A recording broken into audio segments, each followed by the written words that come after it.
talking about the use of horses here at Waterkloof in the vineyard. Christiaan's going to dive in a little bit deeper about the history of using horses, as well as a bit more detail about how we use them here at Waterkloof.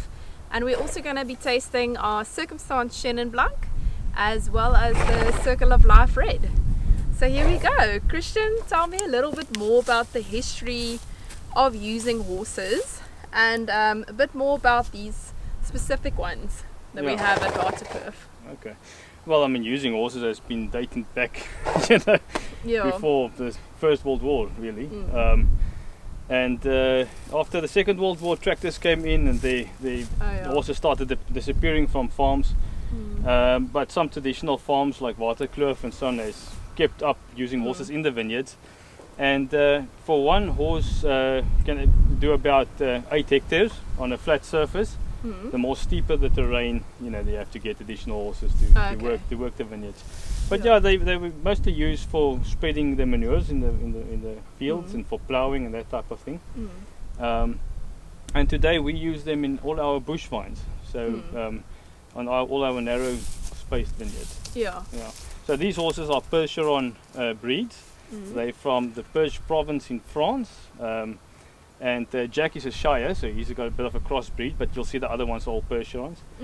And most of these horses come out of the Neisner forest. They were old logging horses, and some of their foals and things that we acquired and trained and so on.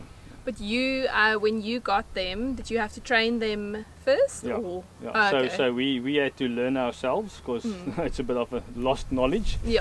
I had some here and there old neighbour that tried to teach me from their childhood days. But eventually we trained our workers to train them, and I've got a good team that now does it themselves. And you've been using the horses for more than 10 years now, eh? Yeah, I think we had the first mare. We got the first mare in 2009, and then just from then on, I think we worked up to about 8 horses on the farm. Some of them has now passed on from old age, and we're back to 4 and trying to acquire some more foals and so on. But you, for how long do you usually use the horses in the vineyards? Well, because they age. Age-wise, Well, because they're such slow growing animals, they only mature when they're 7 years old. And then you can work them till about 23 years of age. Oh, 23? Yeah. Okay, and then do you then just sell them on and then... No, we actually just retire them. From age 20 they work half days. And then we retire them, and they can just enjoy... Hang around, Live off Waterkloof. Exactly. And they keep for a couple of years, and then they retire. Okay, great. Well, we're going to go down and go see them actually work, some of the other ones. And taste some wine. So we're standing here in one of our Chenin Blanc blocks that Christiaan is busy ploughing with the horses. Christiaan, which blocks do you usually use the horses, and why? So usually we only use them on the bush vine blocks, which is usually also our most steep vineyards. But some of the blocks, like the Chenin Blanc block, we plant very narrow. It's a lower part of the farm, so it's a bit more fertile. So we do high density plantings, and the plantings the row width here is 1.4 and 1.8 and 2 meter row spacings. So the 1.4, 1.8 meter row spacings, the tractors can't go in there. Like this. And therefore only the horses work in these vineyards. And normal plantings for tractors, how many meters would that be? So usually for tractors 2.5 to 2.7 up to 3 meters. But the reason also we like to use the horses is because we are biodynamic and organic, and we try and build carbon in the soil, and the horses weigh a lot less than a tractor and never step on the same place twice, so there's a lot less soil compaction than a tractor wheel that pounds the soil in the same space the whole time. So your preparates and everything can go into the soil properly. And you've done a lot of soil dig ups, and how many meters are the roots going down now, and what have you seen in terms of the differences? So because this is a sort of alluvial soils that has moved down from the valley. The topsoil here is quite deep, so here it's easily 1.5 meters before you even get the clay. Yes. And some places where there's rocks it can be even deeper, so the roots here is easily past 2 meters into the soil. Okay. Yeah. And then what exactly are the guys doing here? Yeah, so this block we've sown with a cover crop every year. Last year we grazed it down with animals. We didn't sow a cover crop, just grazed everything down so that the manures and so it can go into the soil, but also so that there's root action and the earthworms can start working the soil. Okay. And then now, so what we did then is we plowed towards the vines, which was September last year. Okay. And then in October we came and we opened up underneath the vines and then earthed the soil up, so that all that organic matter and manure is plowed underneath. And because we always have got years and years of cover cropping systems that we do here, you can see that there's quite a bit of clovers that has come up, which has now binded all that nitrogen and so on.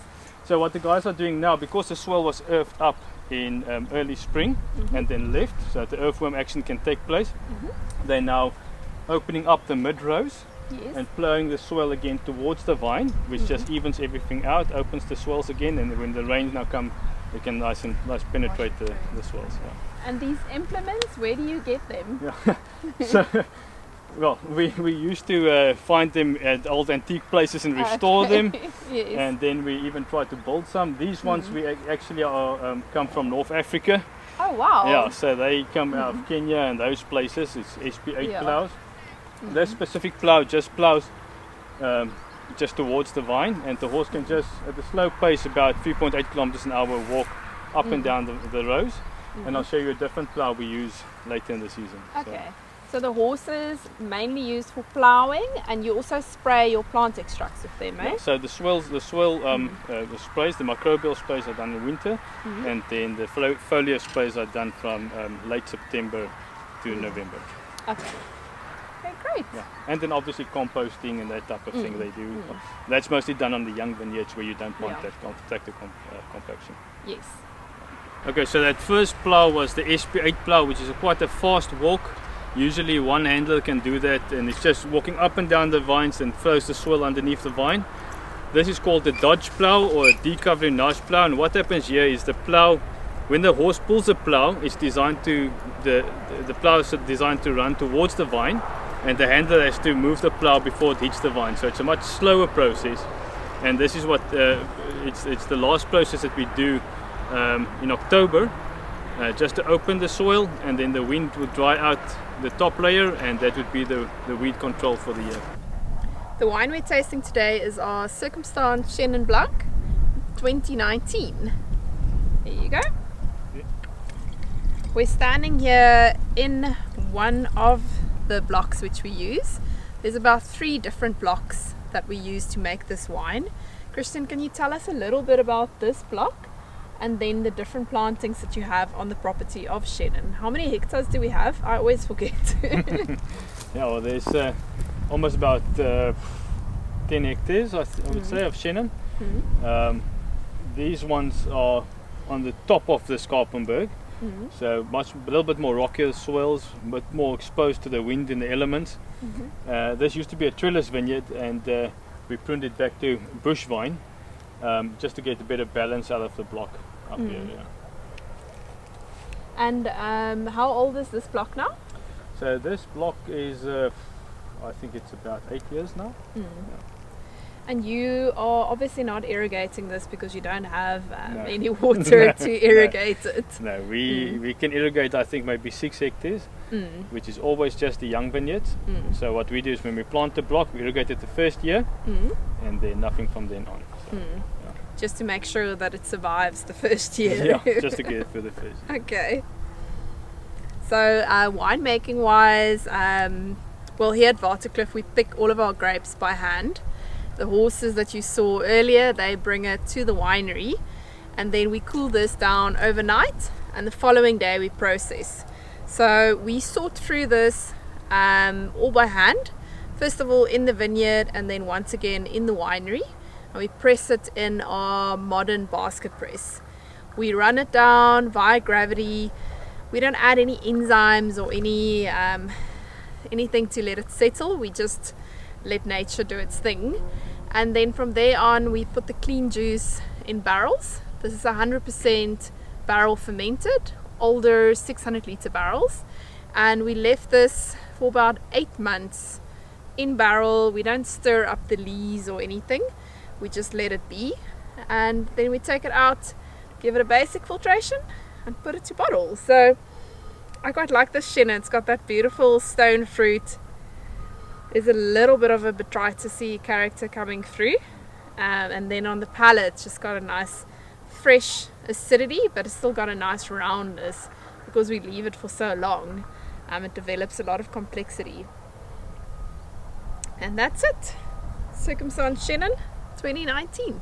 The Circle of Life Red is our only red blend off the estate that we produce. And we're standing here in one of the blocks which we use to make this beautiful, this is the 2015 Syrah, Merlot and a little bit of Petit Verdot blend. So Christiaan, can you tell us a bit about this block where we're standing? Yeah. Okay, so this is compacted sandstone with a nice rich clay. It is a bit higher up than what you would usually get Merlot. So we on purpose stayed away from the more bottom sections of the farm, and we planted the Merlot quite high up, so there's good drainage, a good exposure to the elements, which stunts the growth because Merlot can be a little bit overgrown. And because the growth is so much stunted here, it allows us to have a completely different style of Merlot than what you would usually find in Cellar. And we probably we get about 4 to 5 tons a hectare on the Merlot. About 4 tons a hectare. Where conventional people can easily get 15 tons, eh? Yeah. So Stellenbosch area 15 tons because this is such a exposed hill to the wind. If it was conventional, you would only get about 8 tons. Yes. But organic, you get about 4 tons to the hectare. Okay. The other component we use is a Syrah and then also a Petit Verdot. The Merlot for the 2015 vintage we destemmed. We sort through all of the grapes, put it into our wooden fermenters via gravity. Same with the Petit Verdot, also destemmed, and the Syrah component was a whole bunch fermentation. And we leave it on the skins for about a month or so. Run it off via gravity, press the skins in a basket press, and then the varietals are aged separately for about 18 months using 600 litre barrels for the Rhone varietal, for the Syrah, and then smaller 225s on the Bordeaux. On the Bordeaux we might have used a little bit of new oak, but we've got good fruit, so we don't overpower it with oak. We did the blend after 18 months in barrel, and then we left it in our wooden fermenters for another year, just for the tannins to soften out, and then we bottle it according to taste once we feel that the tannins are nice and soft. So that's it, 2015 Circle of Life Red.